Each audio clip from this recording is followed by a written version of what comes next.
Bem-vindo a todos à nossa Histórias da Casinha. Eu sou a Amanda Prada e vou conversar com algumas mães sobre maternidade atípica. Hoje eu tô aqui com a Adelina, que faz parte da história da nossa casinha, e ela vai falar um pouquinho com a gente sobre a trajetória dela como mulher, como mãe e como mãe atípica. Bem-vinda, obrigada. Não é a primeira vez que eu entrevisto a Adelina. Na minha pesquisa de mestrado eu entrevistei a Adelina, então para mim é muito especial. De novo, a gente está compartilhando sobre essa história entre família, maternidade e o desenvolvimento atípico. Então eu queria começar com você. E também a gente já fez uma vez aqui na casinha uma conversa onde a gente se apresentou. Não sei se vocês lembram, lá na 2111. Sim. E cada um contou um pouquinho da sua história para a equipe se conhecer. E aí eu lembro da história que você contou lá e eu queria que você contasse pra gente um pouquinho sobre a sua história, Adelina, a sua história de mulher, antes da maternidade chegar. Sim, então, começando pela Adelina, né?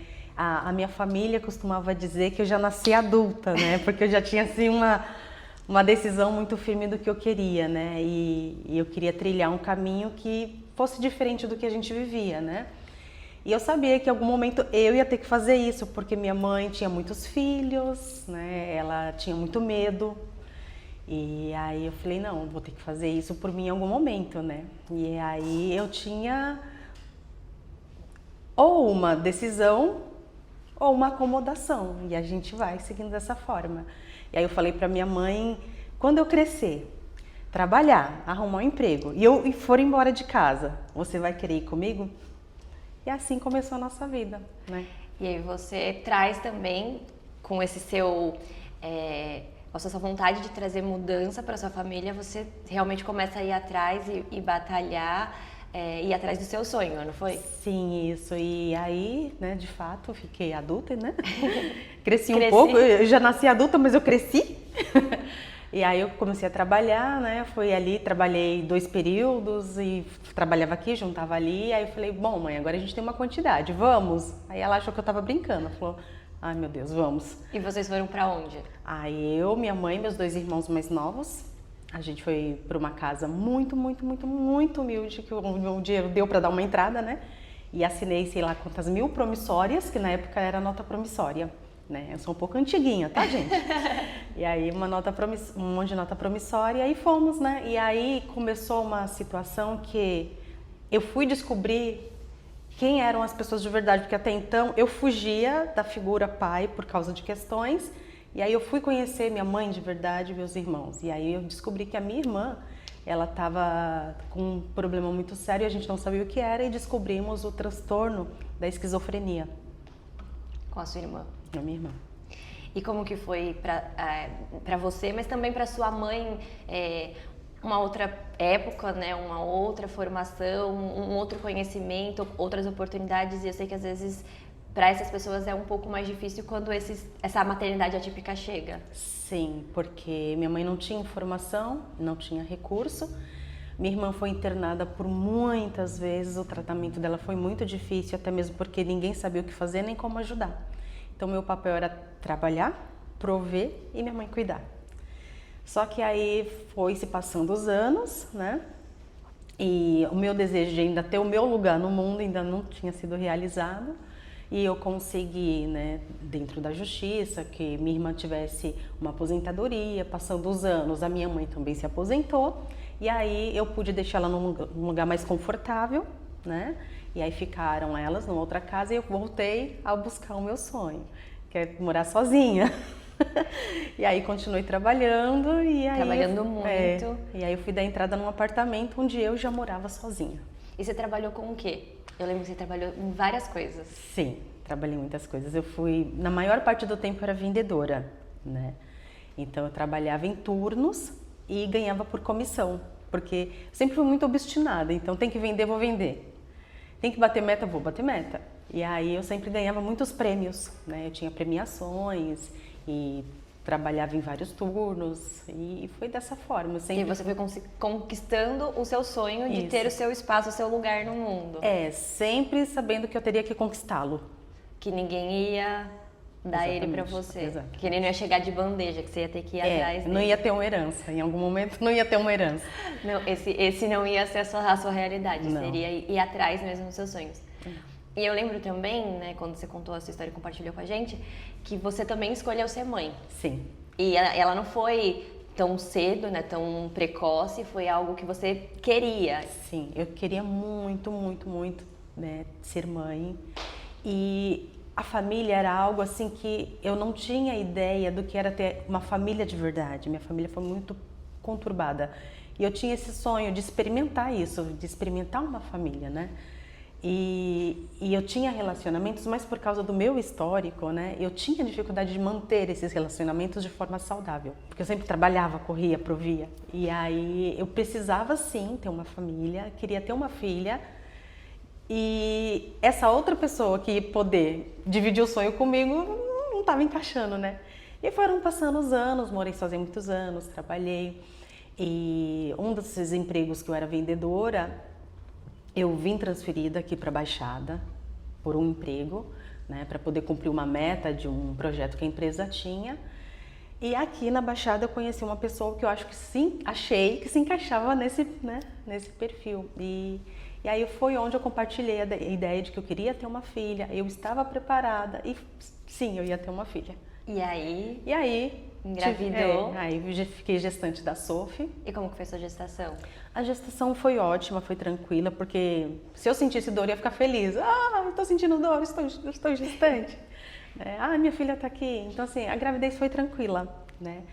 E como que foi você descobrir? Porque você falou assim, em todo tempo você tá falando, eu queria ter uma filha, mas a gente não controla isso. Como foi quando você descobriu que era uma menina? Eu disse, eu sabia. Você tinha certeza? Eu tinha certeza, mas é minha filha, é a Sophie. Né? E eu já tinha até um nome para ela, ficou 10 anos esse nome esperando. Você realmente nasceu adulta? Sim, nasci adulta. Eu sabia que ia ser a Sophie. A questão foi quando ela nasceu, né? Ela chorava muito, não dormia e foi crescendo. Ela foi ganhando algumas habilidades, mas ainda assim, como eu estava muito focada nela, muito atenta, eu vi que tinha situações ali que estava fora do padrão. E como que você viu, assim, porque nessa época você não tinha formação na área, conhecimento, e eu lembro que o diagnóstico da Sophie ele foi bem precoce, até pra época que era. Sim. Na época que eu fiz a pesquisa na época que eu fiz a pesquisa do mestrado, a idade no Brasil média de diagnóstico era 6 anos. E o diagnóstico da Sophie foi super precoce. Foi com menos de 2 anos de idade. E como que você percebeu? Você acha que foi isso? Porque você queria muito ser mãe, estava muito atenta a ela. Isso. E da onde você teve as informações? Como que foi esse... Então, porque tinha esses sinais de que tinha algo fora do padrão. Claro que eu fui chamada de doida. Ah. Claro. Você já nasceu adulta, você é doida. Você não sabe o que você está falando. A menina é um bebê. E aí eu comecei a procurar recursos, né? Marcar consulta, né? Procurar profissionais que pudessem tirar minha dúvida, né? Tá normal mesmo? Tá fora do padrão? E eu fui procurar respostas, né? E eu fui também pesquisando na internet. E quando eu pesquisava na internet... Você procurava o que você via de atraso nela ou o que você via de comportamento que você achava que não estava ali dentro do esperado? Eu via o comportamento que estava fora do esperado. Por exemplo, não dormir, andar na ponta dos pés, não ter contato visual. E ela estava perdendo a habilidade. Ela falou muito cedo. Então, assim, ela começou a falar umas palavrinhas e foi reduzindo. E aí eu fui também ver isso, a regressão, né, de habilidades. E algumas pesquisas me levavam para a palavra autismo, que eu não fazia ideia do que era. E aí, nesse momento, você buscou, né, você falou alguns profissionais, e como que foi, da sua família você já contou pra gente como que foi, e desses profissionais, quando você chegava com essa demanda, isso foi em que ano também, só pra gente ter uma... 2017. Tá, e aí como que foi quando você chegava nesses profissionais e... Sim, muitos profissionais falavam, calma mãezinha, tá tudo bem, calma mãezinha. Outros profissionais já falavam, não, vamos observar, volta daqui 6 meses, vamos observar. E aí se alguns falavam, vamos observar, então eu ainda ficava, não, tem alguma coisinha, né? E aí com 1 aninho e pouquinho, ela indo ao psicólogo, teve 4 sessões, e aí eu vi que eles estavam observando bastante. Eu falei, vão achar alguma coisa. Dentro de mim, eu não queria que achasse, lógico. Dentro de mim, eu queria que fosse tudo um engano e que fosse passar. Você tinha essa coisa, assim, eu acho que tem algo, mas eu não quero que tenha algo. Com certeza. Eu acho que tem algo, porque eu sempre tive uma frase comigo desde criança. Não é minha culpa, mas é minha responsabilidade. Eu não tenho culpa do lugar onde eu fui inserida, do lugar onde eu nasci, mas eu estou viva. É minha responsabilidade guiar a minha vida. Sim. E com a minha filha foi a mesma coisa. E aí, essa equipe conversou com você e trouxe aí o diagnóstico, e como que foi? Foi horrível. Essa psicóloga que estava acompanhando a minha filha, né? Ela falou, olha mãe, de fato, né, tem alguns comportamentos observáveis, só que eu como psicóloga não posso dar um diagnóstico, eu vou encaminhar ela, mas eu vou dizer a hipótese. E ela escreveu. Ela não falou? Não falou. Aí ela escreveu hipótese, TEA. E aí eu falei, é uma hipótese, não é uma certeza, é uma hipótese. Né? Aí fomos, né, pro neuro. E aí, quando você chegou no neuro, você demorou um tempo? Você logo depois da consulta, você já conseguiu? Eu fui, mas aí quando eu fui pro neuro, eu já tinha uma pasta de coisas, de relatos da escola, relatos de outros profissionais, os meus relatos, observações, fotos. Eu já tinha um dossiê. Já chegou com uma avaliação completa. Eu cheguei com uma avaliação sem saber o que era uma avaliação. E foi assim que você começou também a estudar sobre autismo? Ainda não nesse momento. Ainda não? Não. Aí quando eu cheguei pro médico com a pasta que ele olhou... É que você já chegou com documentação, eu falei, ela já tá estudando. Não. Eu não sabia o que era. E aí ele deu o laudo de imediato, uma conversa de 2 minutos. Eu fiquei muito mal, né? Fiquei muito arrasada. E aí eu não sabia o que fazer, né? Eu tinha um pouco de recurso que eu tinha guardado do tempo que eu trabalhava. Eu falei, não, vou aplicar nisso. Aí fiquei 1 ano com a minha filha. Só que uma hora esse recurso ia acabar. Aí foi nesse momento. Aí eu falei, vou ter que trabalhar. E o que eu vou fazer? E o meu histórico de trabalho dependia de que eu viajasse, que eu passasse fim de semana, ficasse o dia inteiro. Né? Eu falei, eu não posso mais ter a mesma profissão. Eu vou ter que estudar outra profissão. E aí eu fui procurar cursos rápidos que pudessem me dar uma profissão. E eu vi que não ia dar certo. E aí foi aonde eu olhei para a pedagogia. Porque o que eu pensei? Eu vou trabalhar numa escola, minha filha vai estudar nessa escola e eu vou levar ela e vou embora com ela, porque é só nós duas, né? E quando que quando você recebeu o diagnóstico da Sophie, como que foi para você, mas também para falar para as outras pessoas da sua família, até para o pai da Sophie, né? Porque querendo ou não, envolve outras pessoas e a gente tem que lidar com uma coisa que a gente está sentindo e ainda ser responsável por comunicar isso para os outros. É que eu já vinha comunicando, né, desde as minhas desconfianças e eu fiz um áudio padrão para todas as pessoas assim próximas, né? E ele já não concordava, né, o pai da Sophie, e ele falava que era coisa da minha cabeça, enfim, que eu era doida mesmo. E realmente ele não ia conseguir continuar com a gente, né, nessa trajetória. E aí ele falou que como eu estava procurando coisas que não existiam, né, que ele não ia participar disso. E até hoje ele não participa disso, né.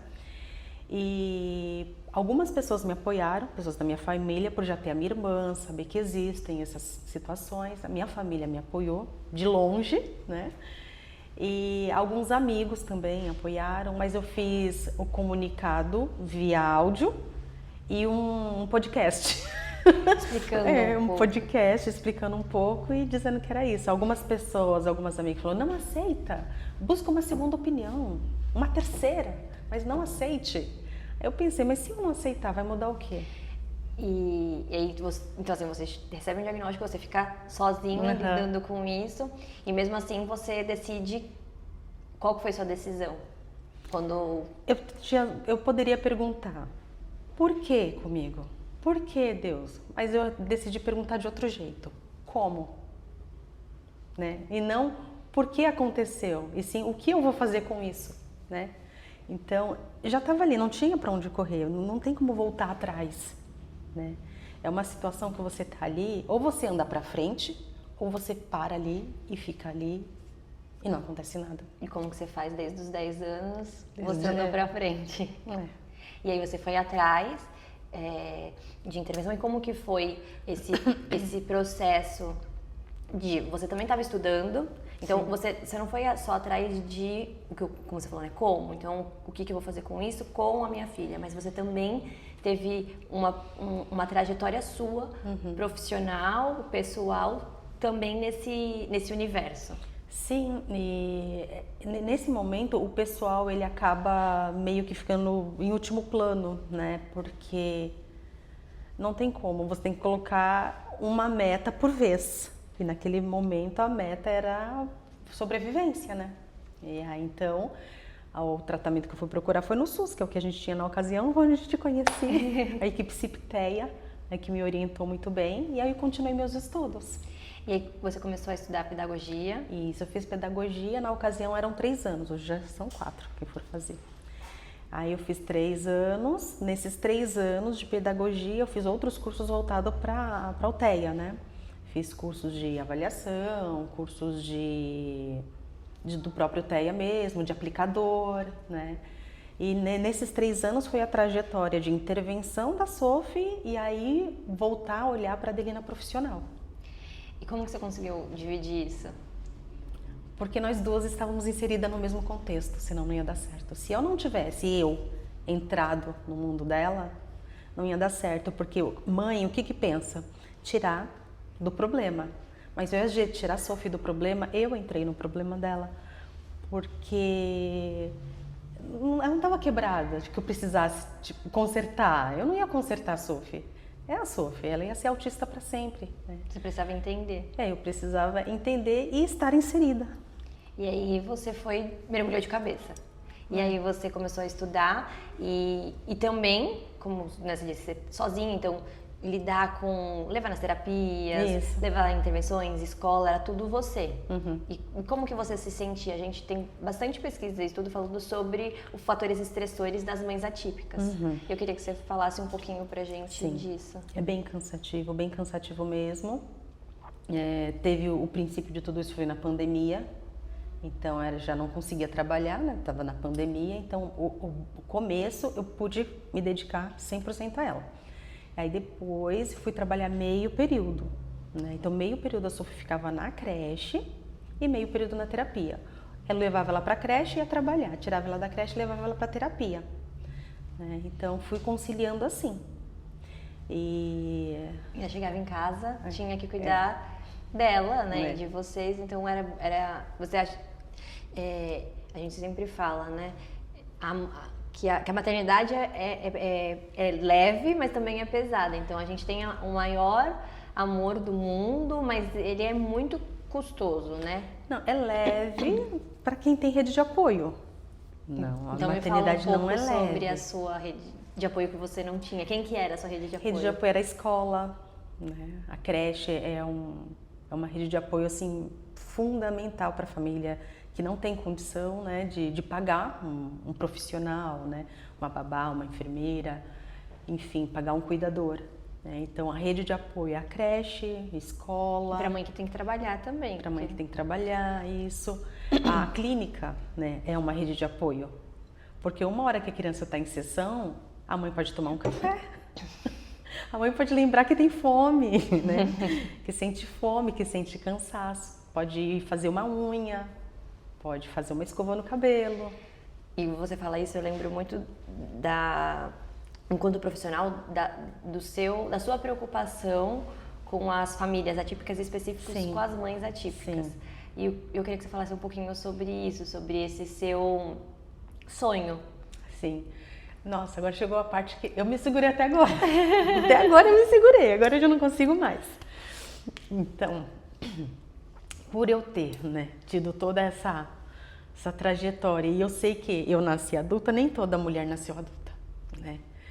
E eu sei que muitas pessoas não conseguem trilhar o mesmo pensamento e rapidez que eu tive né? E eu me preocupo muito com essas pessoas, porque eu penso na minha mãe, né? Como foi difícil para ela ver a filha internada, minha irmã tomou choque, foi muito pesado. E aí quando eu vejo uma mãe, eu vejo a minha mãe, eu me vejo, e aí por isso eu tenho muita proximidade, muito amor por essas mães, né? E, ai, gente. E o meu sonho é que essas mães tenham também um acolhimento, né? Que exista algum tipo de apoio, onde essas mães tenham um apoio psicológico e não só o psicológico, mas também o cuidado, sabe? Que alguém possa oferecer alguma coisa para essa mãe se ocupar, se olhar, saber que ela existe, que ela tem responsabilidade, não tem para onde correr. É a responsabilidade da mãe, da família, geralmente da mãe, né? Mas ela também precisa ser lembrada como um ser humano que tem sentimentos, que tem necessidades e que precisa de recarregar a energia dela, né? Porque... E o que você pensa? Como que é esse seu projeto do sonho? Ai, gente, agora... Fala o que você pensa. Você já sempre fala disso. Eu acho que você já sabe o que você pensa, de como ser esse apoio. Sim. O que você sonha? Então, eu comecei com um que se chamavam Mães que Aplicam, né? Que era, na verdade, vocês que me apresentaram isso, que é o treinamento de pais. Que é ensinar de fato uma mãe a aplicar, né? Mas aí eu esbarrei num problema, que nem toda mãe está preparada para aplicar e para receber um treinamento teórico, né? Então, assim, o que eu... Até porque eu acho que, assim, pra gente dizer, que essa questão de ser aplicadora é meio que uma profissão. É um trabalho. Então tem gente que tem perfil para ter esse trabalho e tem gente que não. É diferente de ser mãe. Mãe não é algo que a gente tenha perfil ou não. Aí eu vi que não é esse caminho para todas as mães. Pode ser para algumas deu certo, né? Mas algumas outras precisam ainda desse cuidado. Então é que haja, assim, um apoio psicológico para essas mães e algo a mais, sei lá, alguma atividade que ela se encontre. E não tem a ver com rede de apoio, com ser rede de apoio. Eu acho que, pelo que eu sempre entendi, você tem um olhar muito mais interno e íntimo dessa mãe, enquanto pessoa, do que em auxílio na maternidade dela. Então, de ser um espaço de rede de apoio, como você disse, escola, clínica, mas para além disso, para que essas mães sejam vistas. Sim. E elas se vejam, acho que é muito de autoconhecimento. Assim. Quando a gente fala em rede de apoio, a gente ainda está pensando muito no apoio do que fazer com a criança. Rede de apoio, onde eu vou deixar meu filho. Rede de apoio de cuidar, de ensinar. Mas eu estou falando a rede de apoio da mãe. Entendeu? A rede de apoio dela enquanto... Dela, de falar, olha, vamos arrumar seu cabelo. Né? O que você gostaria de fazer hoje? Né? E como você... hoje se vê como mulher? Aonde você chegou? Você teve uma trajetória profissional, começou lá com a pedagogia e hoje aqui na clínica você coordena caso, então você tem, além das famílias, você tem uma equipe de acompanhantes terapêuticos que trabalha com você, que você treina, que você está formando pessoas, né? Você tem uma assistente que está ali também sendo treinada por você. Então, como que você vê essa sua trajetória e onde você se vê hoje? Hoje eu me vejo Adelina mulher, né? Eu sou realizada em ter um lugar de paz, né? Que eu queria ter a minha casa, não morar, né, com a minha família.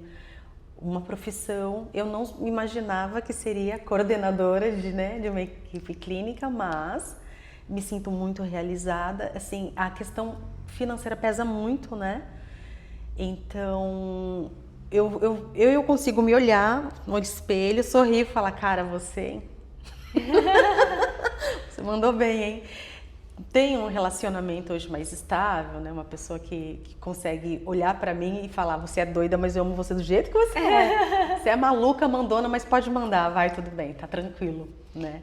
Então, hoje, pra mim, eu consigo ter o meu espaço, né? Você conseguiu conquistar ele.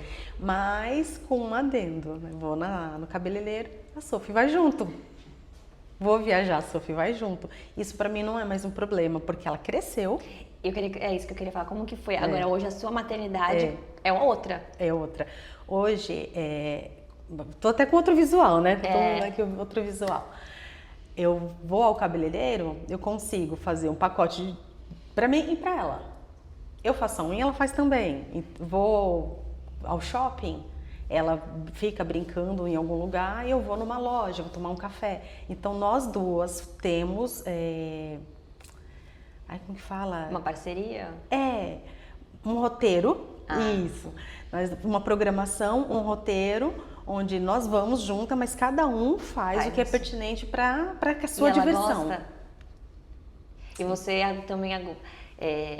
eu acho que quando você fala lá que você queria ter uma menina, o seu sonho era qual? Por que você queria ter uma menina? Rita, nunca pensei nisso. Nunca?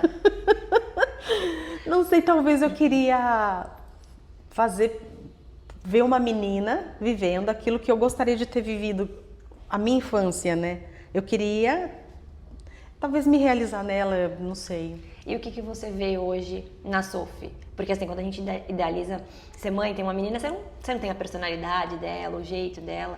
Então hoje, como que você vê a Sophie enquanto uma menina, uma mulher, e o que você esperava para ela antes e agora?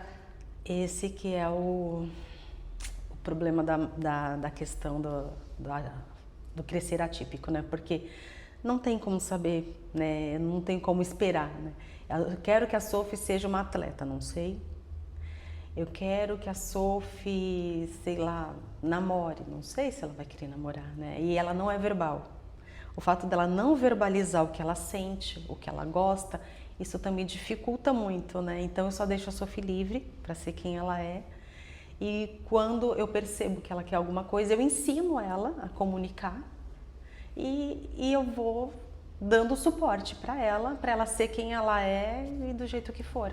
Mas eu acho que então você conseguiu também esse seu realizar, que era criar uma menina livre. Isso, e ela você também, como você falou, queria me realizar nela. Eu acho que isso você já não tem mais, você já tem essa clareza de que ela tem que ser quem ela é e você ser quem você é e você se realizar em você. Eu acho que eu tinha uma ideia de que ela ia ser uma menina durona, forte, inabalável, destemida, mas talvez não seja, né? E eu já você me livrei é essa disso. pessoa. Já me livrei desse estigma que eu criei para ela, mas não, porque pode ser que ela seja sensível, né? Pode ser que ela seja mais dependente. Eu não sei até quanto ela vai depender de mim, né? E é isso. E como que, só pra gente finalizar, e como que você se vê, né, daqui 5, 10 anos? O que você pensa aí pra você, Adelina? Ai, gente. Não vejo a hora. Daqui 10 anos eu quero me aposentar. Chega, né? Já trabalhou o quê? Muito? Muito. Eu trabalho desde os 15. Então, daqui uns 10 anos eu me vejo aposentada, viajando. Ai, que delícia. Curtindo, aproveitando a vida. E você acha que, para esse seu sonho, a maternidade pode ser uma barreira? Sonho... Esse que você acabou de dizer. Viajar? De estar aposentada? Me aposentar? Não, me aposentar, a maternidade não é uma barreira. Mas viajar sozinha, sim, pode ser, né? Pode ser que para minhas viagens eu viaje com a Sophie, né? Ou não sei, se de repente ela já esteja num nível de suporte tão menor que ela tem a vida dela, né? Que ela, não, mãe, pode ir que eu vou ficar com meu namorado. Ai. Ela vai falando e vai vendo outros problemas. Não. Ai, meu Deus do céu, não sei, né? A gente nunca sabe. Dia de cada vez, né? Um dia de cada vez. A gente nunca sabe. Eu acho que, eu até te fiz essa pergunta, porque eu acho que assim, quando a gente, até antes de engravidar, a gente começa tudo com um sonho, planejando muito, como se fosse algo certo.